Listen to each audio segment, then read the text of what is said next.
for those causes. In Ramadan, the Muslim organizations, the Muslim charities, or those who are from a Muslim background, according to various figures, Muslims raise about 300 million pounds.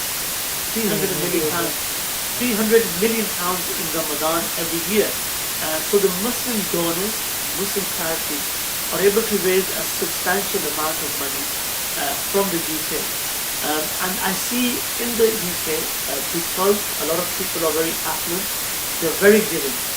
We belong from the Pakistani background. My family, my parents are from Pakistan, so we have almost 1 million Pakistanis in this country. There's about 3 million Muslims in the UK, but 1 million are Pakistanis.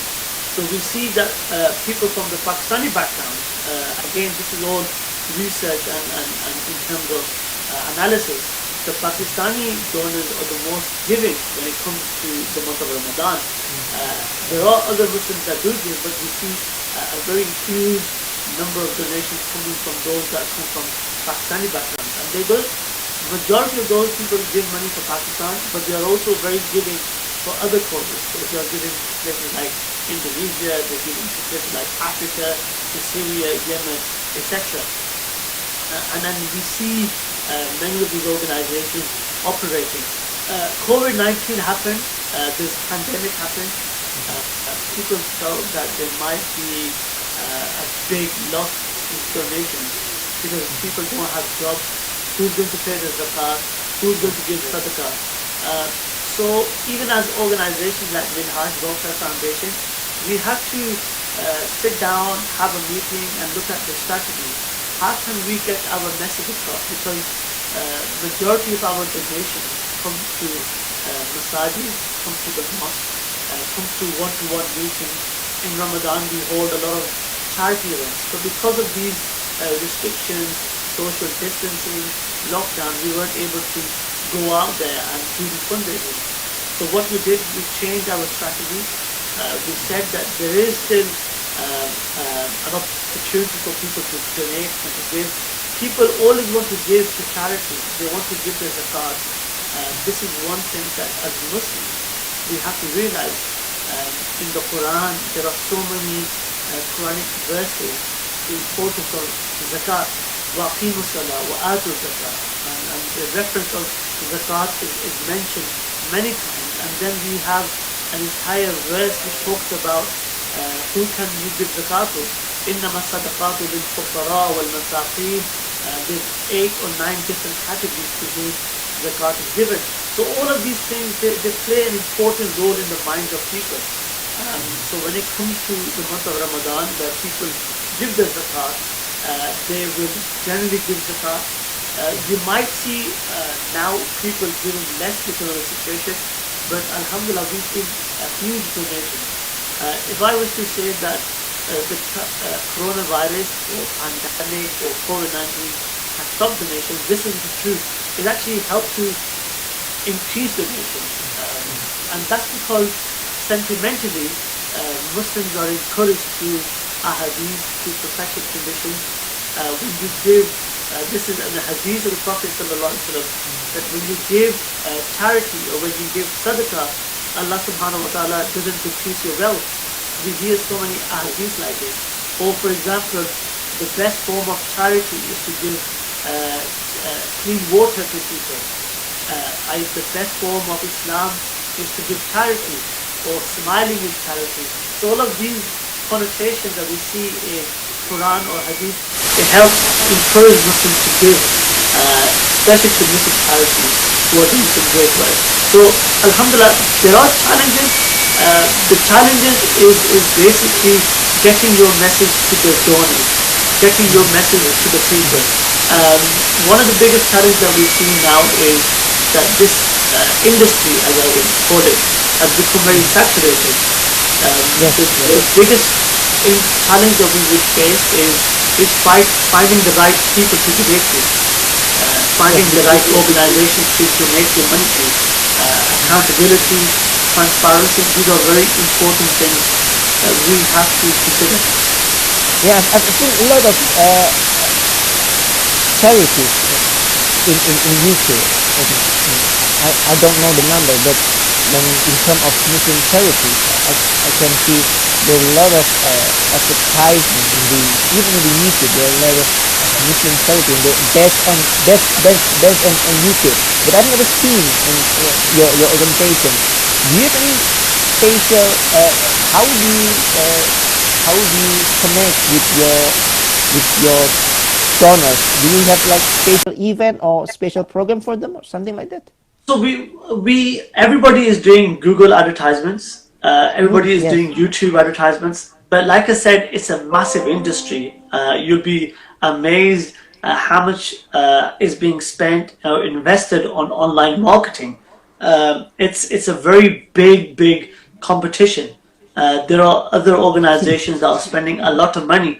Unfortunately, as the Quran says, "Fastabiqul khairat," and compete in goodness.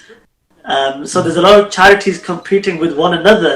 You see, when it comes to zakat, when it comes to sadaqah, these are same terms. You can't change it. So all the Muslims are appealing for zakat. All the Muslims are appealing for sadaqah. Laylatul Qadr is for all Muslims. Yes. Yes. No Muslims will be exempt from it. So the charities which are appealing for it, which have more finances to spend on investments, you will see them more prominent on YouTube, on Google, Yes, yes. on various platforms. We're also using these platforms effectively. We also do live online events on Facebook. Just last Friday, we had an online fundraising telethon through social media, Facebook and YouTube. So through this campaign, we were able to raise £100,000, which is about, I think, 100 million. No, not 100 million. How many Indonesian rupees would that be? 100,000. It's what £1 is equal to around 18,000 rupiah. 18,000 rupiah. Yes. So let's see in the comment section who can tell us how much rupiah this is. So 100,000 pounds. How many rupiahs is that? Halo guys, berapa itu? 100.000 pound sterling. It's around like around 2 million. 2 billion. 2 billion probably. 2 billion. Yes. So Yeah. we were able to raise about 2 billion rupiahs through online campaigning just in 1 week, mashallah. So these are different initiatives. It's a lot about engaging with your donors and making sure that the message goes to them as well. But again, back in the days, it was a lot of and you see this in Christmas as well. Here in the UK, and I'm sure, Suwondo, you're very familiar with this. When it comes to Christmas, there's a lot of sales advertisements from various big outlets. Yes. Buy jumpers, t-shirts, clothing. Yes. And in Christmas time, it's a very festive season. And there's a lot of sales in Boxing Day sales, there's Christmas Day sales, New Year's Eve sales, and there's a lot of advertisement. It's very similar to the charity sector in the UK. One of the things that we have to consider as Muslims is that we have to ensure that we keep our ethics in terms of advertising, in terms of marketing, and our message has to be very clear and it has to be very significant. I think sometimes people might get a bit carried away with their messaging. So we as Muslims have to be very careful to make sure that whatever we are saying is the same in terms of our messaging. Whatever we are portraying on the ground, that message is portrayed to your donors, to those people that are on social media. And we can be very creative with online messaging, with our images, with our videos, but we also have to consider that as Muslim charities, we have to stay within our guidelines as Muslims. Okay. So there is a message from Sayyida Maghfir. Hello. Yeah. Hello, Client. From Sayyida Mafi, she asked about how the condition Islam in the UK.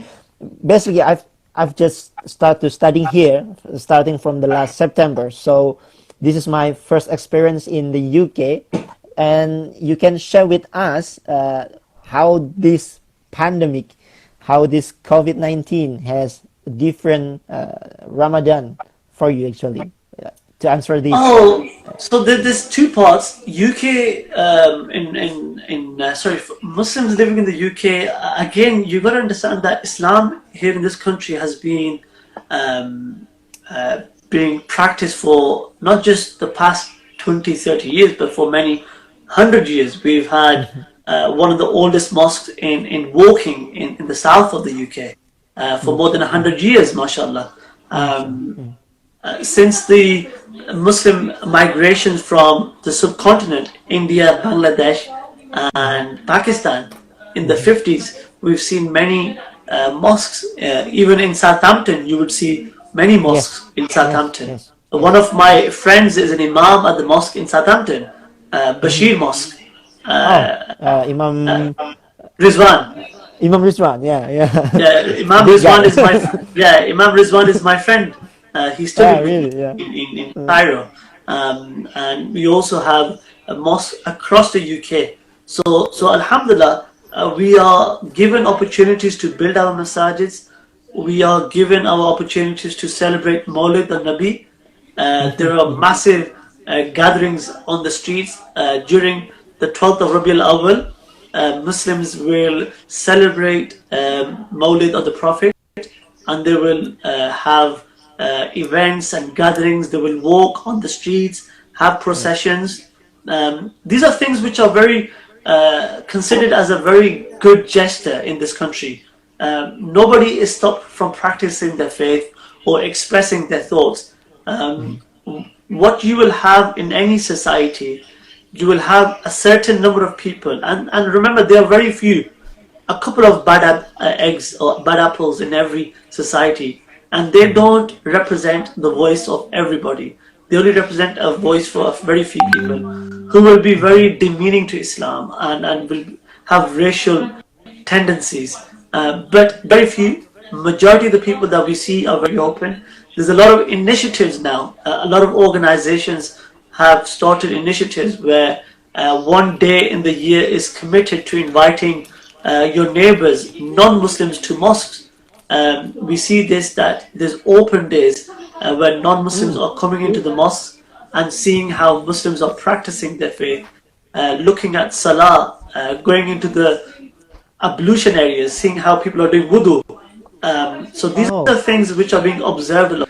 People in Ramadan, non-Muslims, are fasting just to see how their fellow brothers and sisters observe Ramadan and how fasting is like here in this country. And you know this better. 18 hours fasting is very difficult. And people this is my first are time to do that, and yeah, this is your first time. So Alhamdulillah, there's a lot of people that are fasting for 18 hours, not just Muslims but non-Muslims.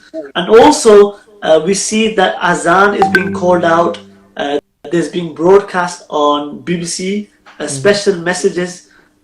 We've seen a massive response from the Muslims. Even the government here appreciated Muslim leaders for their work and efforts during COVID-19. As you know, in Ramadan, Muslims are very busy in iftars and in mosques and taraweeh. There's no Eid prayers this year in mosques as well.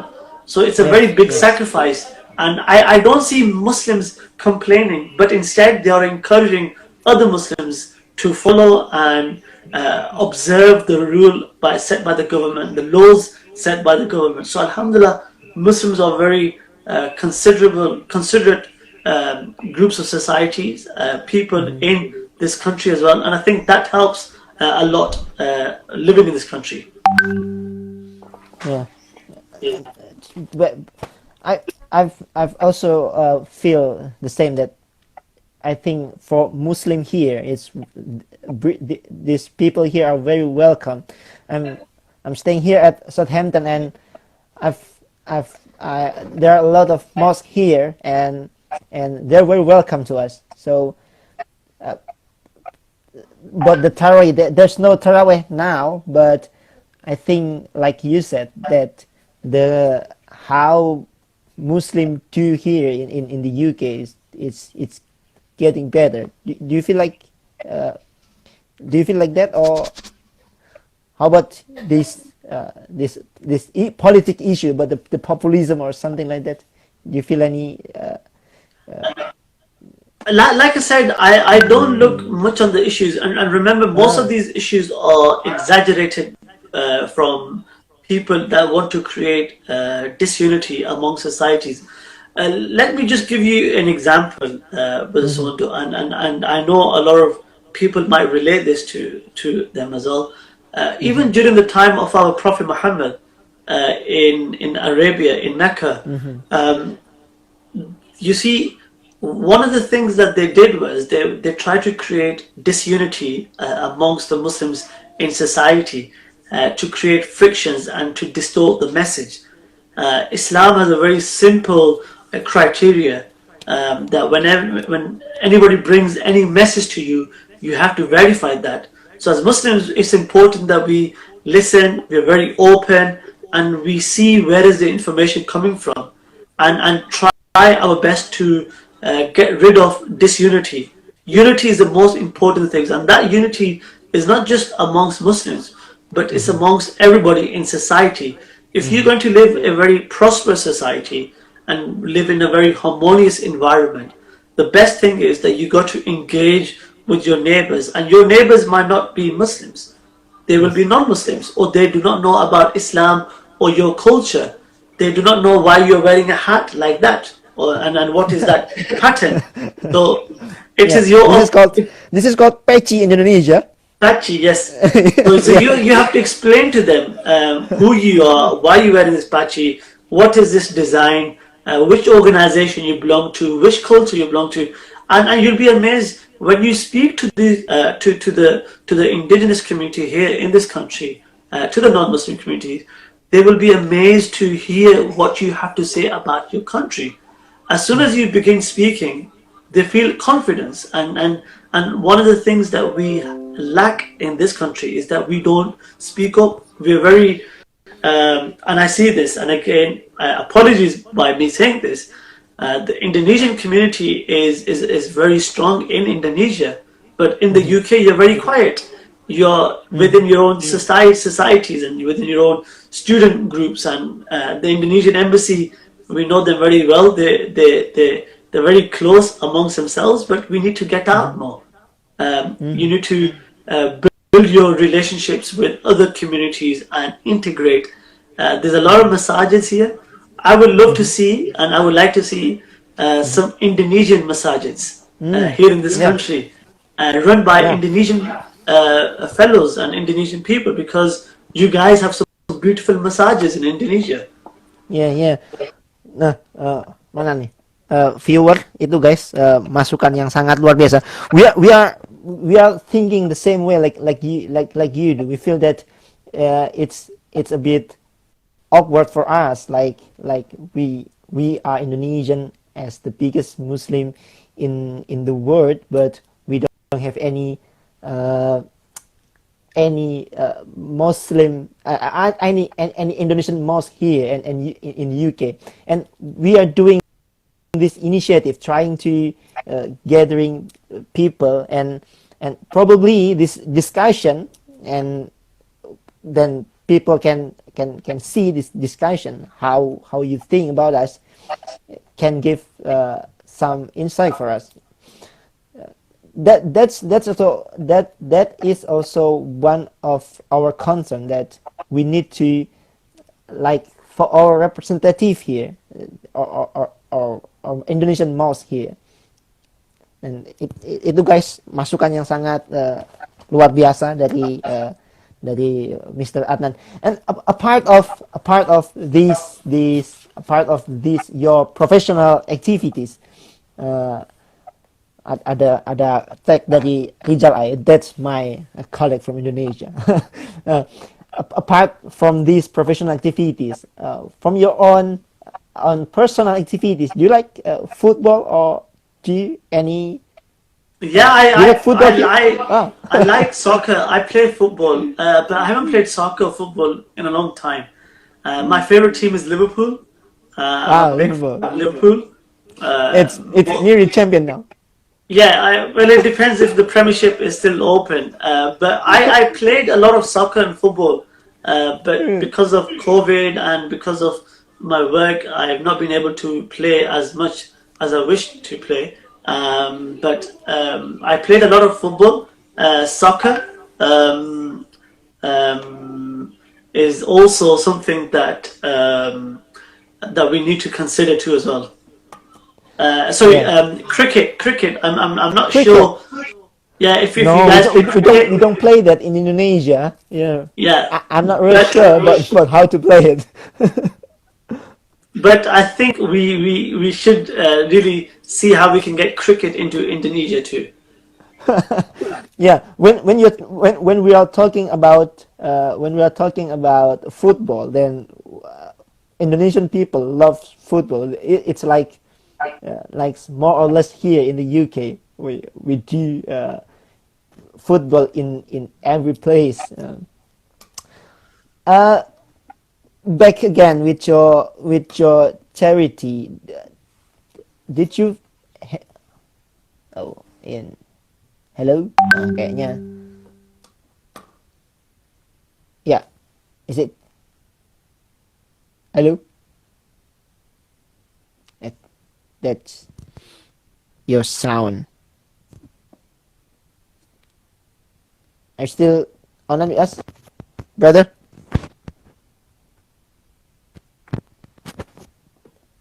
Oh, that's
regarding the question from, we are talking about Liverpool last time, and then there's question from Miss Sayyida Malfi. Do you join some communities to share the charities there? Or I think it's a bit like, do you have any, if I'm not wrong, do you do this organization with the outside your inner community? I mean, do you Yes. do any Yes, we cooperation with do.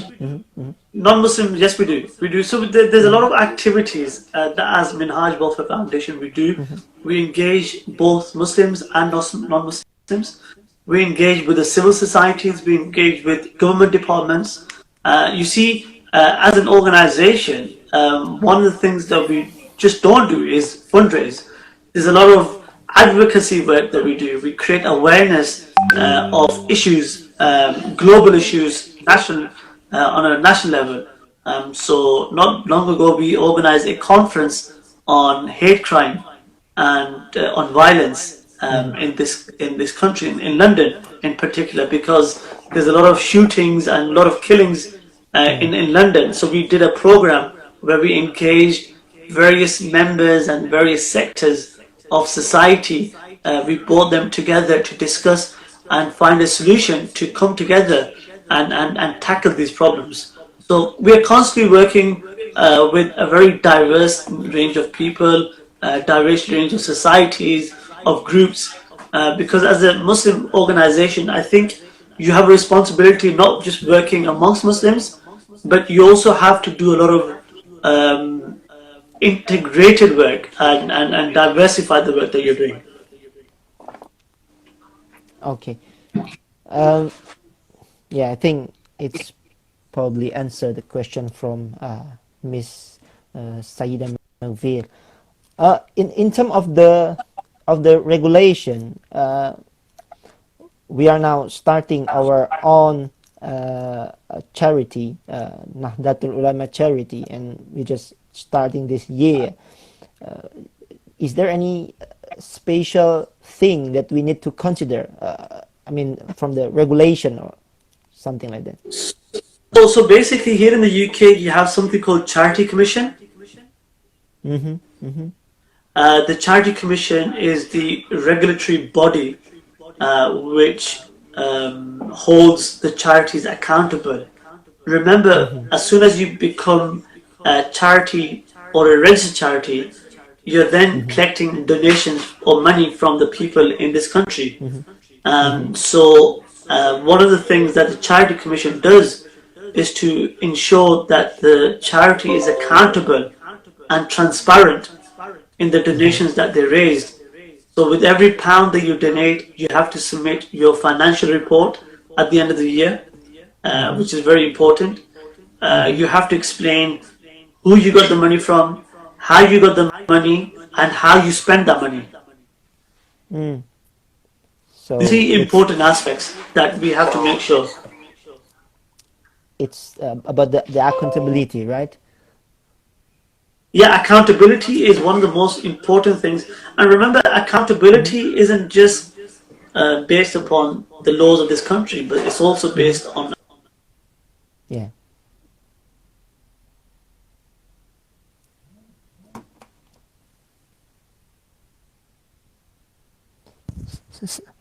Sorry, brother. It's your sound. It's disappear again. I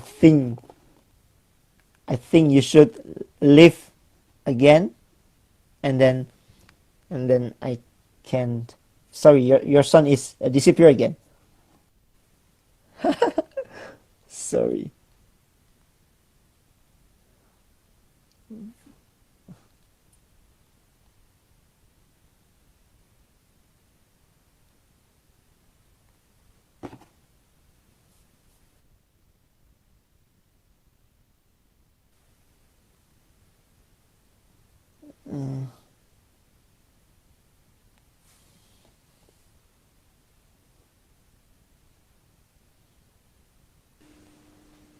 Hello? Oh yeah. Okay. Okay.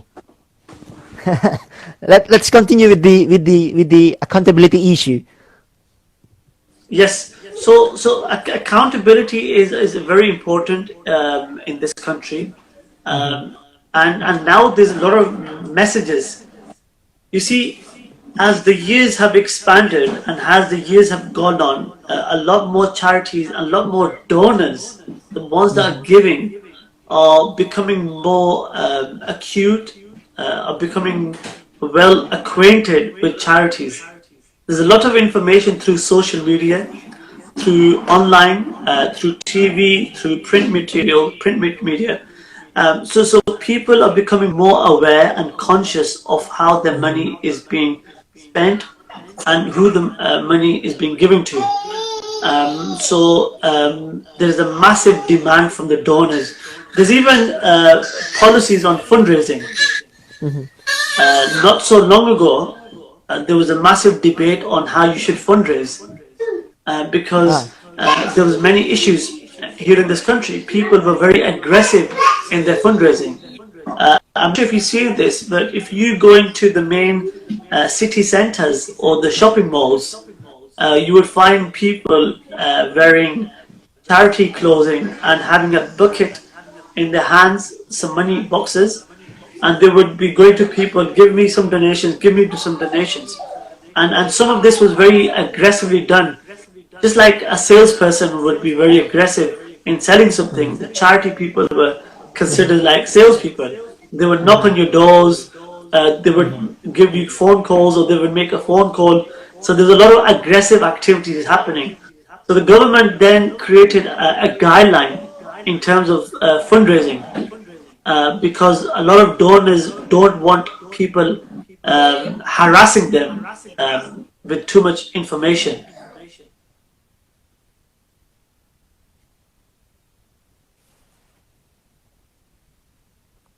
So sorry, it's your voice again.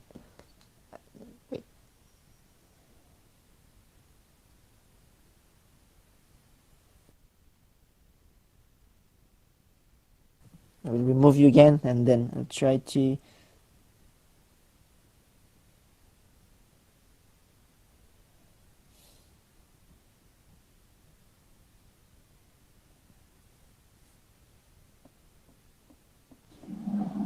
Assalamu alaikum.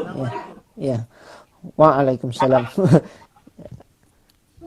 Yeah, it's salam from Mr. Paul Armstrong. Have you ever Walaikum met with salam. him? Yes, Mr. Paul is a very good colleague. He went with us to Indonesia, mashallah. Yeah. Mr. Paul Armstrong, Mr. Abbasi from the AOBM, the Association of British Muslims, who are very dedicated. I call them half Indonesians.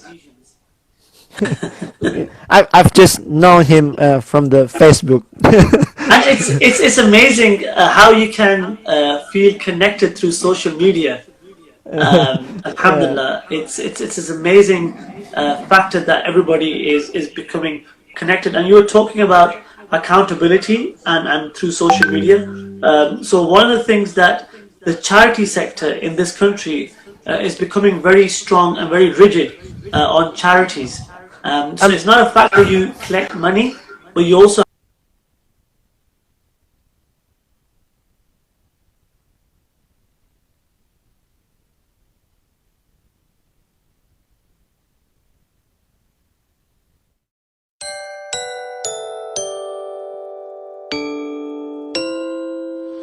Salatullah, salamullah, ala taha rasulillah. Salatullah